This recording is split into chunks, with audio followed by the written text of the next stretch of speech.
What in the world is happening in Minnesota? Why does Jimmy Butler want to leave? Where should he go?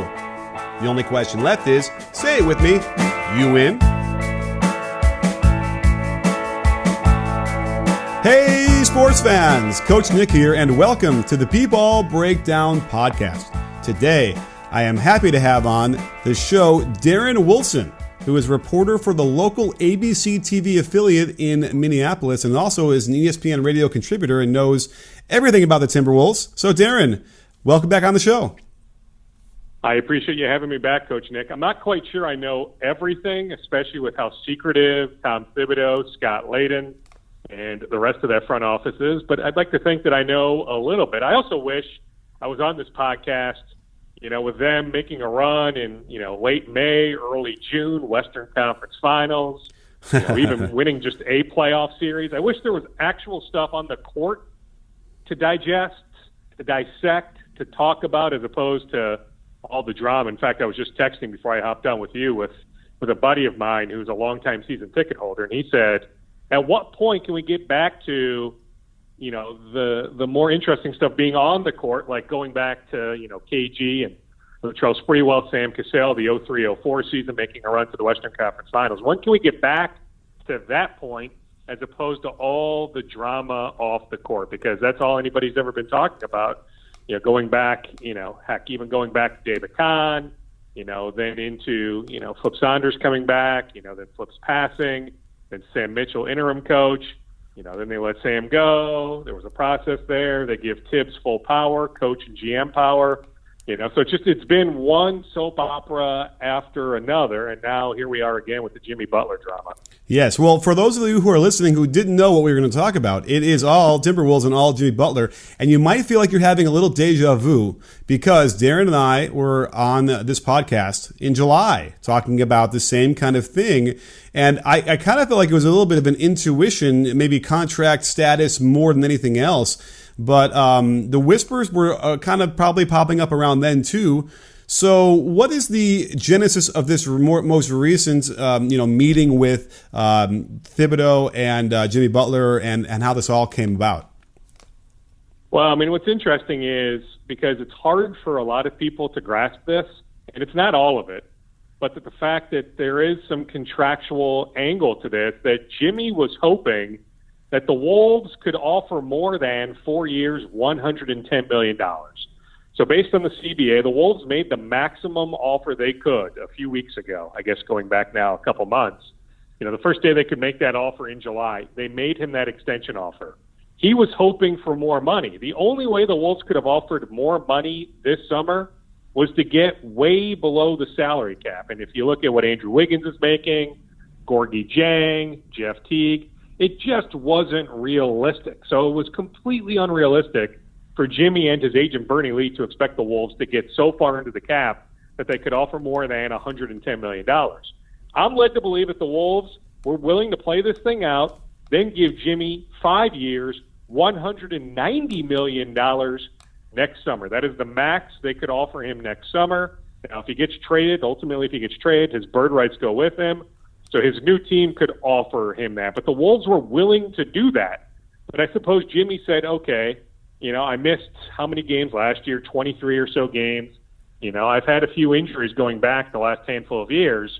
Look at Boogie Cousins, look at Isaiah Thomas. It happens where you think a guy is going to make a ton of money and that guy breaks down.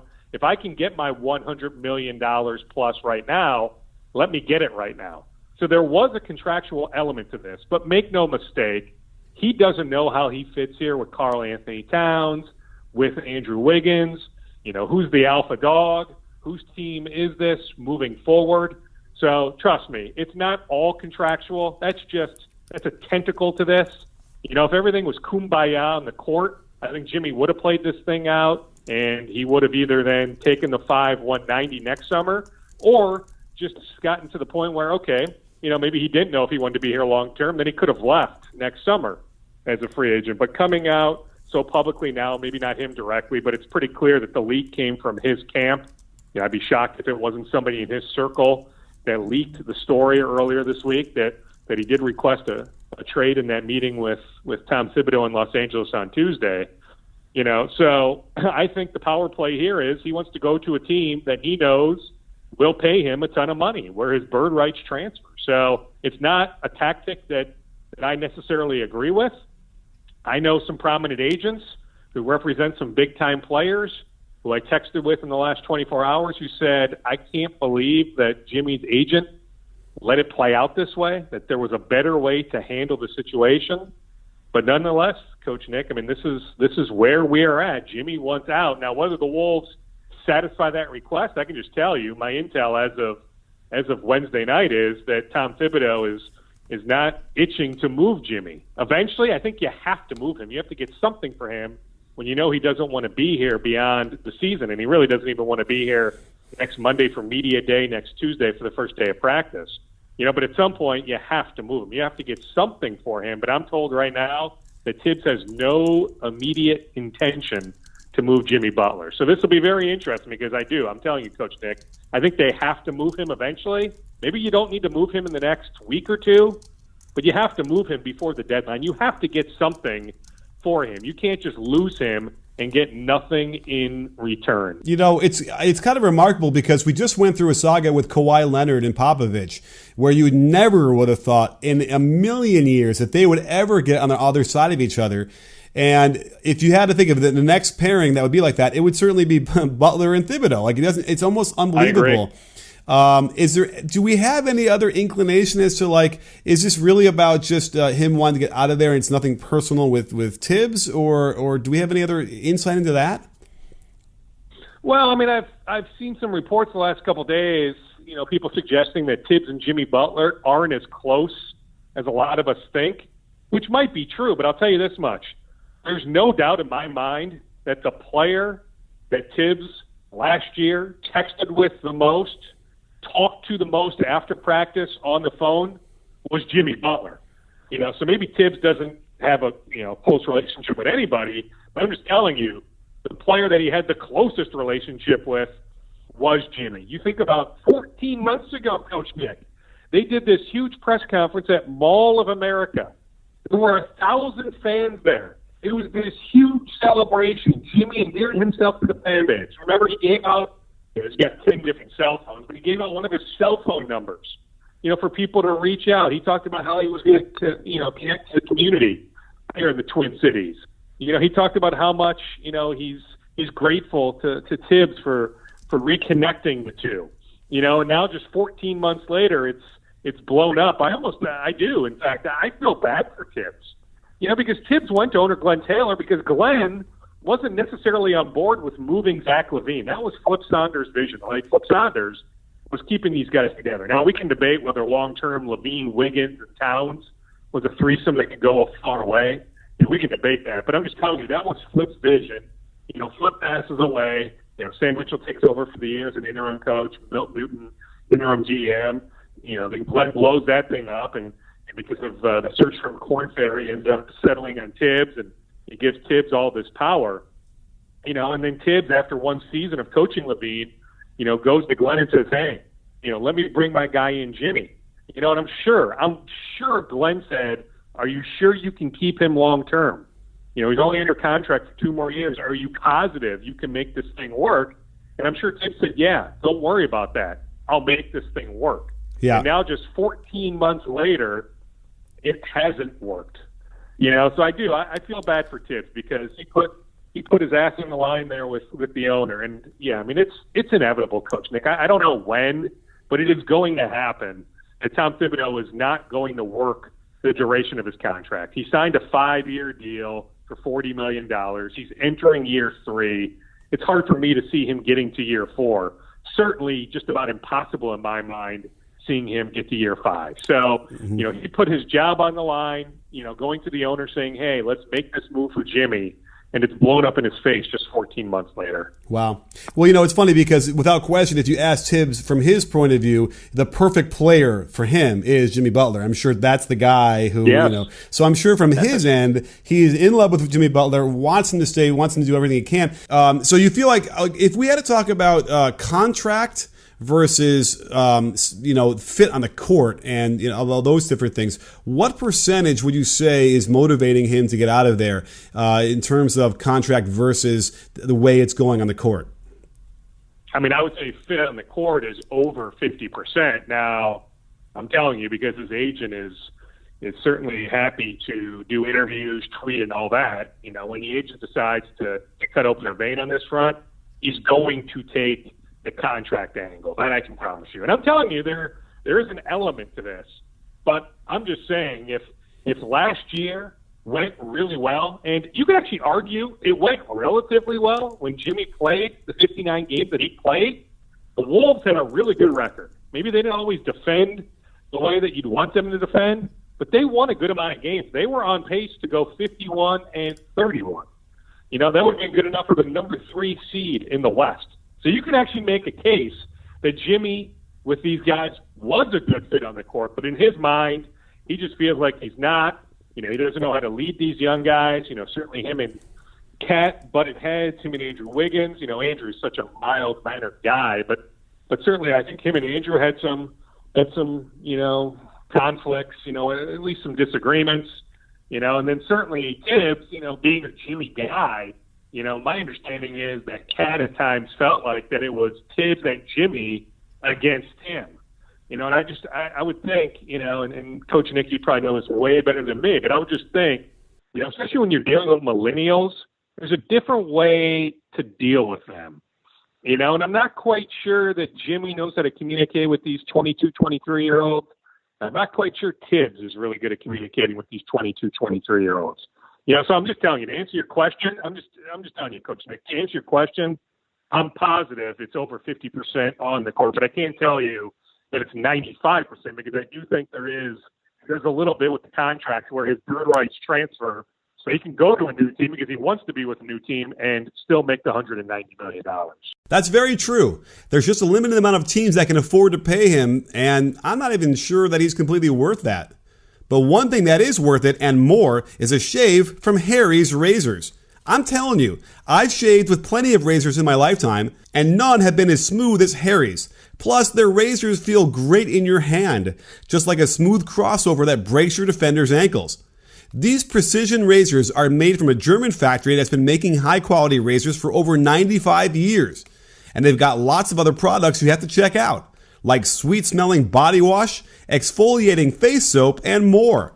So, if you want to truly be in the conversation, and I know you do, then head over to harrys.com/CoachNick, and you'll get a free trial set that comes with a weighted ergonomic handle, 5-blade razor with lubricating strip and trimmer blade, rich lathering shave gel, and a travel blade cover. It's a $13 value, and I know you'll be hooked like Kareem. So do a rim run right to harrys.com/CoachNick, get your free trial set, and think of me each time you shave your face. Well, it's funny because what you mentioned about millennials and how you coach them, certainly what I've heard is that, the younger players, certainly, it's grading the way Thibodeau coaches. And I've talked about this a lot on Twitter and on the podcast. What I can hear on TV, and it's funny because I was in Minneapolis to cover a game last year and it got canceled. I never actually got a chance to be near and hear him up close. But what you can hear on TV indicates enough that the constant bellowing, the constant grinding of it doesn't work for a lot of people. Now, Jimmy Butler, it works for. And he's probably convinced that it won't work any other way. And I know we saw him with Hoiberg in Chicago, who isn't in your face, isn't up and yelling all the time, and he bristled against that. But Jimmy Butler still plays really hard. I don't think he even understands that a positive coach will, in that setting, will still get the most out of him. He'll still play as hard as he can. I think he's just convinced himself that he needs that, and then maybe everybody else needs that. But without question, what I've heard is that it is a problem, and I think that this is bigger than just Jimmy Butler leaving. I think it's Thibs' job on the line here, because I think the ownership could easily look at this and say, this style isn't working. You came in as a defensive coach who was going to teach these guys. And it ain't working at all. I mean, they really struggled defensively compared to what he had in Chicago. You're right. Now, to Thibs' credit, because I don't want to turn this into 10 minutes of bashing Thibs, this was a franchise that had missed the playoffs 14 straight years. He Yeah. took them to 47 wins. They went to the playoffs. So, he did do some good. But, yes, to me, the end is near, whether Thibs is gone in the coming weeks or because he makes $8 million a year. It's a lot of money for the owner to eat with multiple years left in his contract. Maybe you make a move next April. But I think the writing is on the wall that eventually Thibs will be out of a job. But I'm just saying, there certainly were some positives. And I talk past tense because, to me, whenever you deal Jimmy, you're going to take a step back talent-wise. With the West, that much better with LeBron. Like my buddy J.B. Bickerstaff in Memphis feels like, he's got a decent team that can compete for a playoff spot. So some of these non-playoff teams in the West got better. I think Phoenix got better, maybe not to the point of being top 8. Certainly Denver, right? I mean, Denver was one win away. They lose here, final game of the regular season. I think Denver is a top 8 team in the West. So it's going to be hard for the Wolves to make the playoffs again. I'll also say this much. Go to YouTube and search, I don't know if it's Karl Anthony Towns, Thibodeau, Thibs, Towns. It was a game against the Clippers at Staples Center. I want to say it was January, might have been February, but January, I think. And you can clearly hear Thibs calling Kat a mother bleeping, bleeping, bleeping. I mean, you can clearly hear it. And you're right. I mean, this is in front of a national TV audience, 19,000 people in the building. So what the heck is he calling Kat behind the scenes in practice? Now, I've also heard that Thibs has actually relaxed himself a bit in practice, that he's not the maniac that he was in Chicago. But at 60 years old, you're not all of a sudden changing who you are. So I still think Thibs at times is the same maniac he was in Chicago. And again, Thibs won in Chicago. He won here. So his style in his mind, I don't fault him, Coach Nick. In his mind, his style works. But I'm just telling you, my opinion is there's a different way to relate to these millennials. And I think, and you're an X's and O's guy, but I think a lot of coaching in the NBA now is massaging all these egos, being able to connect with your players, aside from the X's and O's, from the scheming. And I just think that's where Thibs, I think, struggles. Right. I think he works his ass off. He is legitimately in the office at 6 a.m., goes to bed at 11. He's not married, no kids. He is grinding on film nonstop. Nobody is more prepared from an X's and O's standpoint than Tom Thibodeau. Right. But I just think, more than anything, you have to be able to relate, to connect to your players. I'm just not quite sure that Thibs is to that point.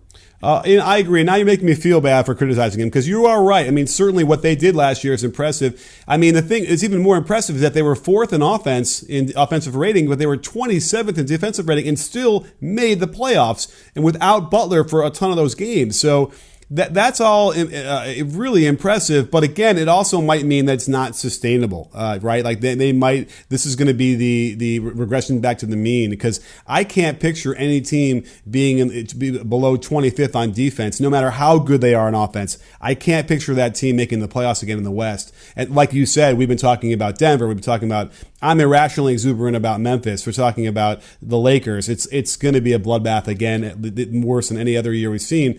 So, interestingly enough, now I had a quick question I wanted to ask you. You said Jimmy Butler doesn't even want to be there next week for Media Day and all that stuff. How do we know that? Well, here's what I'll say, Coach Nick. The way it was told to me was, in the meeting on Tuesday in L.A., he was non-committal because Thibs, my understanding, told Jimmy or his agent or both, who knows if they met separately, or it was just, multiple hours of everybody at the same table. But Thibs said, hey, I don't have any immediate intention to trade you. So the expectation would be that Jimmy would be here next week. But I'm told that Jimmy was non-committal. He didn't say, no way, no how, I won't be there.